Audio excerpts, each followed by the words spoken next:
What's up, interwebs? I'm Tim Green. This is my writing channel, and you are listening to Skyler Grant, my only novel I've ever written by pacing it and finishing it. And this is it.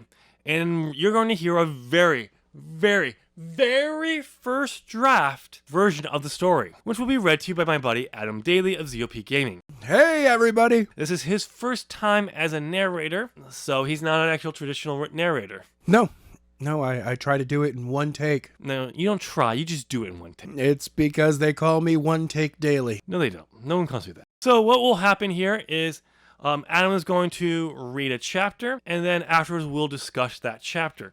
As each episode goes on, when more episodes come on and more chapters, we'll have more to talk about as the story progresses. I'm basically trying to remember what happened, so this is going to be a refresher for me. And I'll talk about what I remember writing this, and maybe changes in everything I would make now if I was to rewrite it. So, with that said, before we get to the reading, if you go on to like this show, why not smash that like button, not push it. Smash that like button as a prayer to the holy algorithm. And, subscribe because awesome running content. With that all out of the way, let's get to the reading. Skyler Grant. Written by Tim Green. Narrated by Adam Daley. Chapter 2. Skyler looked up as he heard the door open to the interrogation room to see who was coming in. He wanted to see if they finally decided to listen to him and bring in the one person he told them he would talk to. It had been 3 hours since he had been arrested and sat at the table and just stared at it, not answering any questions other than to request Detective Daniels. Skyler smiled as the door opened to see Detective Daniels behind the door. He didn't say anything. He knew that he had gotten to the other detectives, especially when they threatened to hurt him, and he didn't flinch. "I was told you requested me," said Daniels, closing the door behind him. He opened up the folder he had tucked under his right arm. He skimmed it quickly before tossing it down on the table. A loud flop sound rung through the room. "You choose a hell of a day to get caught, and decided you wanted me. Today was my day off. Of course, you would get caught the first day I take off since you went on the run. If I knew that is what you want, if I knew that is what would take to bring you back, I would have done it a lot sooner. Now, why did you want me, when you could have easily said what you have to say to any other detective here?" "You assume," said Skyler, sitting in his chair. "Assume what?" asked Daniels, taking a seat on the opposite side of the table. "You said I got caught, when everyone in this room knows better than that." "Why do you say that?" "Well, after 2.5 hours, if not saying anything other than to request you, they bring in Miss Allen, who asks all the same questions, but with no answers. She asks why I gave myself up. Son, the moment you were spotted at the high school, you were destined to end up in that chair handcuffed. You wouldn't have gotten away. There is nowhere you could have run that we wouldn't have found you." "I believe you said the same thing when I was first brought in for questioning, before you were going to arrest me. 6 months later, before you had any lead on me, only because I wanted you to find me. Skyler, we spent the time learning every way in and out of those trails, which allowed you to escape. Now that we have you, there won't be a minute where you are not handcuffed or behind bars. When we arraign you tomorrow morning, bail will be denied." "There you go again. Assuming," said Skyler, leaning with a huge smile on his face. Detective Daniels was starting to get mad. His face started turn from a pale white to a scarlet red. His ears were bright maroon, and beads of sweat were starting to form on his forehead. "What am I assuming this time?" "You are assuming that I'm going to still be here come morning. Hell, you were assuming that I'm still going to be in custody after this conversation." "What?" said Daniels, leaning back in his chair with a grin on his face. His face returned to a normal pale white color. "I've heard people talk crazy before, but these were master criminals who had actual chance of doing it. You are a 14-year-old boy. Now enough with your silliness. I came in on my day off, not get to what wanted me for. Skyler turned and faced the mirror, then turned back and faced Daniels. Anyone behind the mirror? What? You heard me. Anyone behind there? Why does it matter? Trust me. You will. If there is, you might want them to leave, because I guarantee you don't want them hearing what I have to say. Daniels just looked at Skyler. His eyes were keen on making sure no one else heard what he said. Daniels stood up, walked over to the mirror, looked at it, almost through it. After a few moments, he turned, looked back at Skyler, who had followed him, then knocked twice on the mirror quickly. Daniels waited a few seconds, then walked over to the table and sat on the edge. Now speak. About time, said Skyler, leaning back, rubbing his right wrist, where impression of the cuff was. A similar mark was on his left wrist as well. Daniels couldn't believe it. Only moments ago he had cuffs on. He reacted. He grabbed Skyler and picked up out of the chair, slammed him on the table. Someone get in here, shouted Daniels. You don't want that, laughed Skyler. Jefferson! Do you want him to hear your secret? What? Skyler left his shoulders off the table, staring right into Daniels' wide hazel eyes. I know you were behind Isis' disappearance. Daniels let go of Skyler and took a step back. Skyler sat up to see the frightened look on his face. His eyes darted from him to the door, back to him. A stern look appeared on his face, as in that brief second he looked away. He had made a decision. Skyler was not concerned by this. He just stared at him when Daniels moved. You won't be telling anyone that, said Daniels as he rushed Skyler, grabbing him by his neck with his right hand and pinning his right arm to the table. You were supposed to take the fall. Now I'm going to have to kill you. Daniels began to squeeze around Skyler's neck with both hands. It was impossible to get any air into. When he grabbed a hold of Daniels, everything changed. No, you won't, croaked Skyler as his eyes erupted pure white. Daniels' hands instantly unwrapped around his neck. The moment Skyler was free, and Daniels flew up into the air and slammed into the ceiling with a loud bang. He dropped to the floor with just as much force. Skyler got up off the table, rubbing his neck, before facing down the detective. He lifted his hand. At that moment, Daniels flew up to his feet, and with quick movement of his hands, as if he was swatting a fly, Daniels flew backwards, slamming into the wall with a bang. Skyler turned instantly behind as he heard the door starting to open. Sorry, this is a private conversation, said Skyler as two more detectives dashed into the room. With a wave of his hand, they flew back through the door, and it shut behind them. Skyler looked to the table. With a nod, the table flew on its left side so the table was standing straight up, before turning to face Skyler and move over, crashing into the door, blocking anyone from getting in. There we go. Finally some privacy. I don't know what you think you're doing, but you will never get away, said Daniels, struggling to break free from the invisible force that held him against the wall.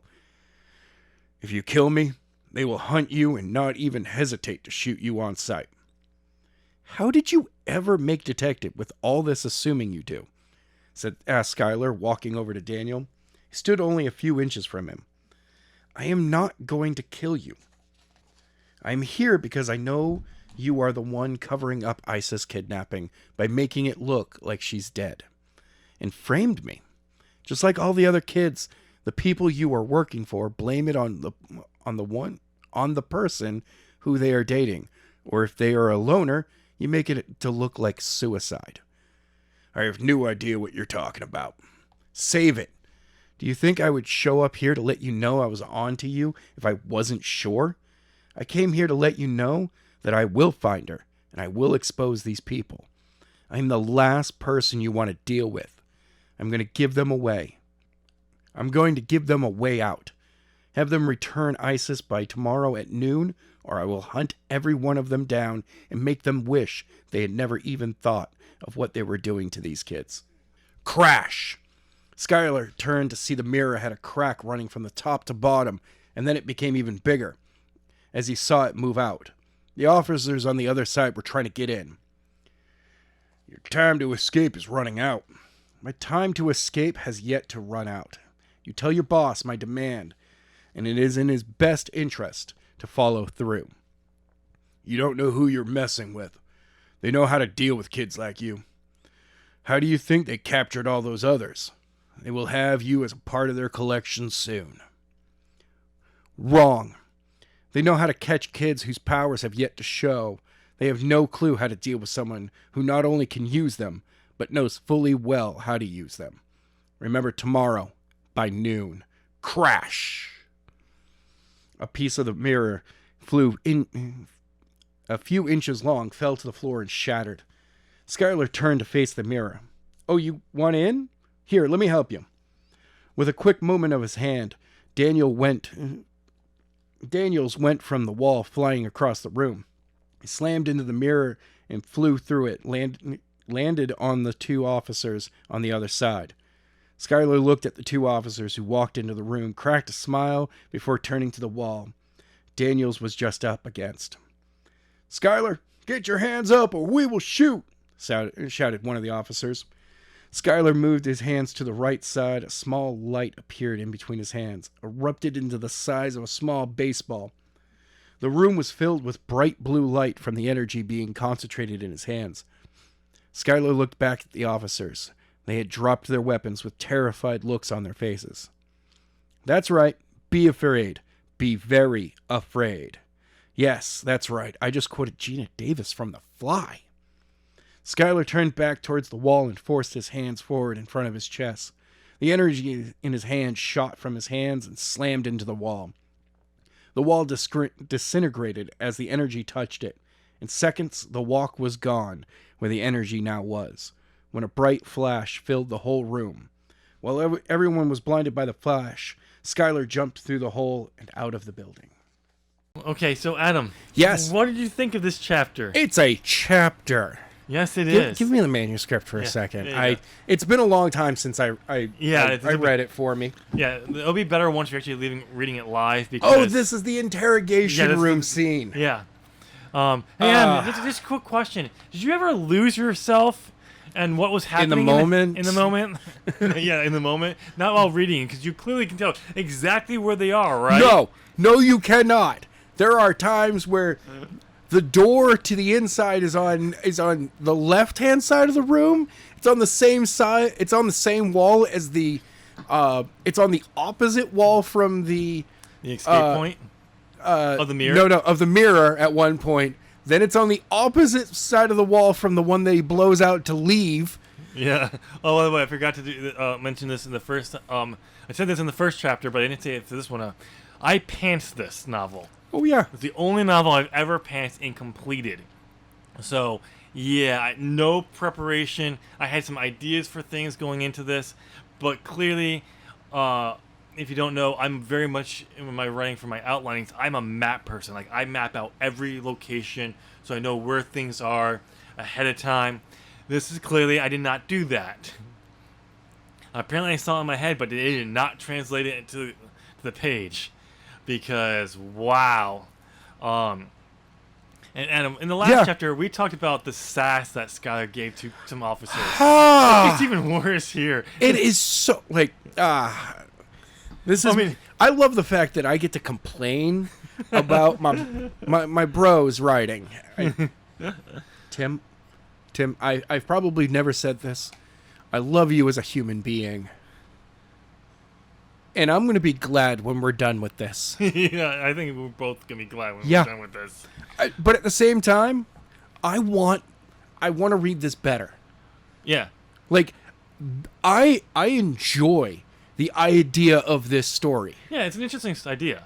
It's just, Skyler goes from being, like, first of all, Skyler is the coolest 14-year-old ever. And I've never figured out how he gets from place to place so well for being 14 and not having any money. That's true. Now you'll figure that out in chapter 4 or Yeah. 5, I believe, is when you'll find what he's talking about. So we'll save it for that. But Yeah. I don't think I ever took that into consideration whatsoever. I'm pretty sure at one point he goes from 14. I think he gets upgraded to maybe 16. Okay. Yeah. Hillary, who was the mother's name, It still doesn't make sense why he, even at 16. Oh no, I didn't take into account. It's because it's so like scene by scene and Like, non-linear. I just love the fact that your characters. Yeah. It's obviously a small town, Yes. which means that it's not a very rich town. No. No. Well, it's based on the town is based on my hometown, Oneonta, Okay. which is the biggest, and I'm putting this in air quotes because you can't see me, city between Albany, New York, and Binghamton. We get 4 exits on the interstate. Whoo. Yeah. So The only other one that has more than one exit on the interstate is Coblerskill. They get 2. We get 4. like, for me, that is a very large small town because you haven't reached the 100,000 mark. No. We're under 10,000 when Holy crap! when the the 2 colleges that we have in the town. You're a college town. Yeah, we're a college town. We when they're not there, we drop below 10,000. The city of Oneonta. No, I'm not talking about the town of Oneonta, because you got the city and you got the town of Oneonta. I'm sorry, they're the same thing. No, there's actually a difference. The outskirts. So basically, the city has 2 exits on the interstate. The town has 2 as well. Basically, how it works out when it comes to the interstate. Does the town surround the city? Yes. There's actually a town and city limits. Oh, that's just ridiculous. Yeah, I know. But, What's the tallest building? How many stories? Probably 5 to 6 downtown. Yeah, that's not a city. Oh, I know. But it's called the city of Oneonta. And yes, the people A city has at least a building with 10 stories. People who live there do absolutely think we live in a city. Of course they do. And it's like, I lived in the town. I grew up in the town, but I always went into the I'm like, we're not a real true city. True city is New York. Yeah. Albany doesn't even Albany kind of classifies. Albany's a city, but when you look at it, it does not look like what a modern people No. think of a city. Boston. Rochester has more of a look of an actual city. Rochester's than a Albany city. New York is a city, of course. does. Albany's technically a city by Hartford. definition of population, not by Yeah. visuals. Anyway, Hartford's a city. the town is based on that. Actually, the rest scene from chapter 1, I should have brought this in that one, is actually the overlook I used as an example. I had this scene back in high school when I skipped in 9th grade, and I was overlooking a bridge down into a park. I just changed the location. Yeah. It's not a park. And everything. And I was looking down at that. That's where I got that scene from. I actually had. So that. he's a small town boy Yeah. who somehow he and his friends are able to travel the world without a job Not and no vehicles. not necessarily the I'm world. just kidding. They went throughout the universe. They Yeah. pulled a Fast 9 and went to space. Yeah. So Actually, I would believe that with this story. but yeah, it's based on Oneonta, but you don't really see much of Red New York or Reading, New York. I think it was what it's called. Yeah, I don't remember. As much because you get pieces, but you don't really actually. I don't think we're ever downtown, but focusing back on the detective yeah. scene. This is this interrogation scene. It's not a good interrogation, No, it is first not. of all. The it's Detective Daniels loses control of it immediately. We label it as an interrogation scene. It's more of a, hey, you're coming in to interrogate me. It's a trap for me to reveal I know something about you. Yeah. And, oh, by the way, I have superpowers. Yeah. Were you expecting that when that happened? Surprisingly, yes. And actually, I think I did tell you about that. Well, also for the fact that Skyler, for somebody who is in the interrogation room, arrested for murder. Yep. Which is really funny because there's no body, so they wouldn't have actually arrested him for murder. He would have been a suspect in a missing persons case. But again, for conveniences like you see in a lot, even on TV, he's wanted for murder. You'll put murder out there just to make it sounds better. Yeah. Even though technically, if you got technical, it's missing persons. Yeah. I love picking it apart. I love adding absolute realism to things that I read and listen to. Cool. So how about you talk about where the interrogation oh my room god! would be? So the interrogation room would have been all four walls would have been interior walls of the building. Yes, they would not be. Nothing would have been had an exterior building wall Unless they're in such a small town where they don't they have no choice. Basically, they're in a double wide trailer. Yeah. But basically, again, it's a story of conveniences. I could have easily just said, oh, if I knew that at the time, I could say, okay, he just makes a hole and have someone like eating lunch in their office, and then this hole appears, and he just blasts the hole to the next one, or goes out the window there. What the something like hell? that. But it just seemed more interesting. If I remember the scene, it's a very comic booky way of him showing off his powers. Yes. Also, by the way, you don't get this in any way, shape, or form. Maybe you do. I can't remember. I didn't read how he does this. But when he does the energy blast, he is absolutely supposed to be doing the Kamehameha wave from Dragon Ball Z. Nope. He does not get that. No. That's why it was in my head, but I didn't think I actually wrote it that way. I think I was too worried about, because I was publishing this on my blog at the time, that to referencing Dragon Ball Z and dealing with copyright or anything like that. Mm-hmm. Though it would have been fine because I'm just referencing it. Of course, and if anyone who was a Dragon Ball Z fan at that kid and had learned how to use energy like that, they would absolutely be doing the Kamehameha wave. They'd be like man. Yeah, but for me, the way that I saw him going full, like his power, like fully using his powers, the telekinesis. Yep. For me, he was Darth Vader at that moment. Yeah. He was just like, slam, slam, slam, no. And you're just like, oh, fuck. See, one of the things Which also totally then makes me go, why the hell, if Detective Daniels had just been slammed around the interrogation room, the officer's trying to get in, cannot get in now, and why is Daniels talking as if he holds more cards right now? That dude should be like, oh, they're going to come and get you. Even if you stop me, they still will come and get you. And he's like, I don't care. I want you to tell them that I'm coming. And you're like, okay, that's, cool. It should have been more like him laying down. Yeah. And him going like, oh, I'm not going to kill you. You thought I was going to kill you. No. I'm leaving you alive because I want you to let them know I'm coming for them. Right. And then leaving. But, I wasn't thinking about that.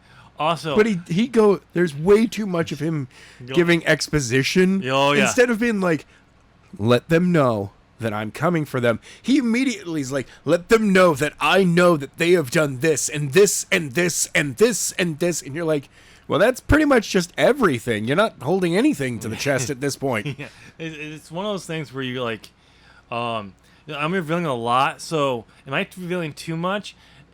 I basically, because it's a pantsing it, it was in my head, I have it here. In an editing, it probably would have been refined more like, oh no, this would be better. Daniels is beat up, you give the message, and then boom to the wall, and you're gone. And everything. But I will say this, I'm going to pat myself on the back, because I didn't think I realized that I did this until I read it, preparing for this episode, was that I actually did take into account that as soon as the fight broke out, other cops who were behind the glass that got booted would have heard that and tried to get into the room. So I'm glad I actually did remember that, and I said, nope, this is a private conversation. Yes. But yeah. So of course they're going to try to come sweeping into the room. the fact that they didn't decide to think about the cops going, oh, we can't go through. Oh, did he just go through the mirror? Let's go back into that room that we were just. We're gonna come through the mirror now. Yeah. It's like, no, you're not doing that either. But yeah, so if you think you lost your place here, I can only imagine what you're gonna say about the teleportation fight scene in the dojo later on. Oh, that's gonna be great. I have a feeling. I'm gonna be like, are they outside now? No, I don't think they ever go outside, but I think you're gonna lose your place. Where she is, because it's not even Zach. I mean, not Zach. Skyler. It's a different character you will meet in a few chapters. Oh. I think chapter 4 or 5 we'll meet her. Good. But overall, based on the first 2 chapters, Adam, what do you think of the story so far?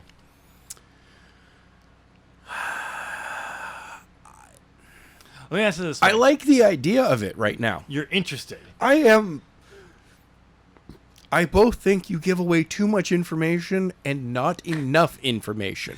You're kind of guys like, Like, wait. I'll be honest, this isn't 2 chapters. No. This is the first part of 1 chapter. Oh, yeah. But, because I was going for shorter chapters at the time, I believe, if I remember correctly.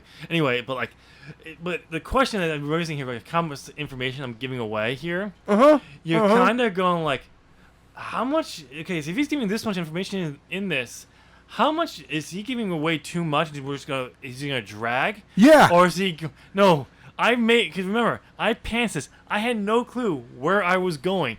I just make stuff up. I can't, Adam, we're going to have you do this because I won't be able to do it. Okay. Is to keep track of lost plot threads that I never wrap up. Oh, really? Yeah. You haven't lost one yet. No, because we're still in this. It's going to be more like in the mid. You're going to have to start paying attention to all these plot threads. Hey, wait a second. What happened to so-and-so? Hey, by the way, that reminds me. What happened to Hillary? Yeah. Chapter 2, we don't even mention her. She's still waiting out front. No, she was mentioned. It's mentioned Mrs. Stone or whatever was brought in. Oh, yes. She was referenced. Again, you don't see her ever again. As far as I remember, where she never appears actually in person. Maybe reference. Miss Allen. Miss Allen. By the way. Again, her daughter's name, which is Isis. So she's a single mom. Doesn't. Because I spelled it with MS. Yep. Yep. I don't know if I ever mentioned her father, Hillary's father. Exactly. Isis's father. By the way, again, I mentioned this in the last chapter thing. Isis is his girlfriend's name. By the end of it, I'm almost certain. She becomes Hillary. Her name becomes Hillary. Because I probably forgot the name, and somewhere in my notes I changed. I didn't like Isis anymore. I wanted Hillary. And dude, not only does she become Hillary, but they also have a different last name. Oh, really? Yes. Okay, it's not Allen anymore. Yeah, isn't it White? No, it does become White for a second. And then you're gonna love that, and then it changes again. And I'm not gonna tell you what the third one is. Okay. But yeah, it. Yep. But yeah, I can't. This is gonna be so much fun. So this is only the second chapter of 46. We said overall, including the epilogue. By the way, he doesn't. All we get left with is he blasts a hole in the wall. Those officers have been knocked down. There are still other officers in the building, and he's like, "Peace." Yeah. How did he get away? Did he just walk? He was like, "Nah, I'm out of here." Well, he does have telekinesis, so he could have just flown, lifted himself up in his... Yes, but you can't go that fast. You can go faster. But the question is, how many of those cops do you think are going to want to go after him after they saw him blast a fucking hole in the wall with energy? You know there is at least one that stood out in the back and loaded 3 clips into his pistol and just kept shooting. As he just kept shooting and the bullets just kept reflecting off as Skyler just walked by. Yeah. It's like, dude, he looks like, really? You're seeing these... Pow, pow, pow, pow, pow. And you're reloaded. Pow, pow, pow, pow, pow. Dude, actually, pow, pow, pow, pow, that's how I should have ended it. Yes. It's like he goes out there and the cops are like, on the ground. And he's like, no. And blue shimmer goes around Skyler and it blocks. It like... Not just blocks. They don't reflect off because he understands he doesn't actually want to have a ricochet hurt anyone. And they just kind of stop and fall to the ground. No. He's like Superman. He's walking, and it's like he sees the cop. He's like he's walking, and he's like, on the ground. I said that. Starts firing, and it's just like no glow. It just like just again stops right there, and he's like grabs it, reloads, and he's like I said on the ground. It's like because he answers another clip, and he's like he reloads a third time. And he's like, you just shot me with 2 clips. They're right here, and you're gonna try to shoot me again, thinking something's gonna change. That would be great. And then he just swipes the hand. The gun goes flying. He goes flying because he won't let go of the gun. And he just walks off. The bullets just drop, and that's the end. That's how. That would be a great second draft. Yeah, I think I remember. It's like a lot of these chapters or scenes end on a bam. Oh yeah. It's like the kind of like cliff. I was going for that thriller type. Kind approach. of. And again, where you don't get you go there, but then you don't get some of those nice little wrap ups. But yeah, this is only the second chapter. Some of the stuff I remember. Wait until Adam, the chapter 4. Go to chapter 4. What is it? How does it start? Really quickly. Just read it. Don't read it out loud. Okay. Skim it and just tell me. Does it talk about the people in the woods?